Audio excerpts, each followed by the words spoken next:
Record ko lang. Once again, Elizabeth Vargas.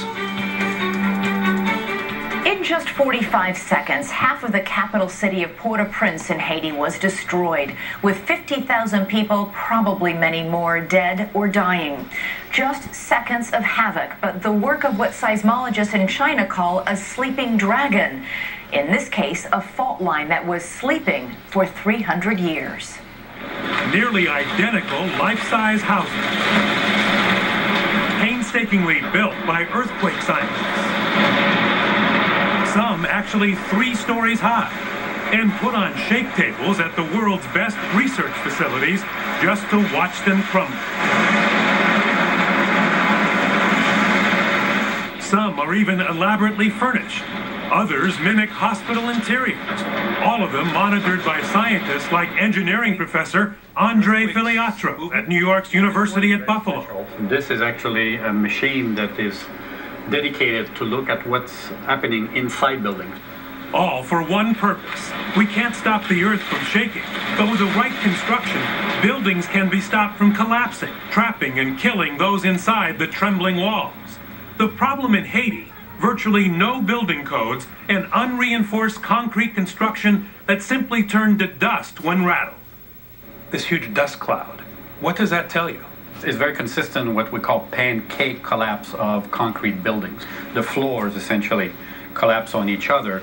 There had not been a similar earthquake in Haiti for hundreds of years.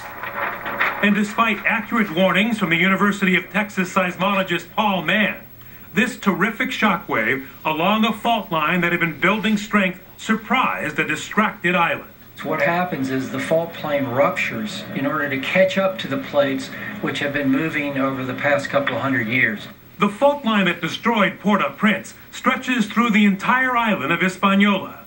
It's called a strike-slip system, moving violently side to side, much like the famous San Andreas in California.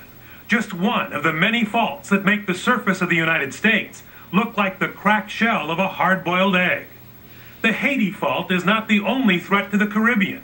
This one starts in Central America and ends in what geologists call the Puerto Rico Trench, poised for a killer quake at any time. We're predicting a 7.5 earthquake, which would be much larger than the Port-au-Prince earthquake. Here's what happens to a concrete building without steel reinforcement, while steel bars keep this one from collapse. Shoddy construction is what prompted earthquake engineering student 32-year-old Haitian Pierre Fouché, a Fulbright scholar from Port-au-Prince, to make what many of his friends thought was a weird decision: to study quake-proof construction. If you're the owner of a building and you want to build something, you can just go ahead and build it the way you want it. Just throw up some concrete. Exactly, you just do it. So this was a disaster waiting to happen. Yes, I was expecting something like that, but now that I'm seeing it, and this is heartbreaking. Pierre's family survived the quake, but his own apartment was leveled, he says. And while he is now an earthquake engineer, he viewed the destruction he saw as just another Haitian watching his country destroyed. I was thinking maybe there are like people trapped under those debris, suffering and maybe dying alone. It was hell, basically.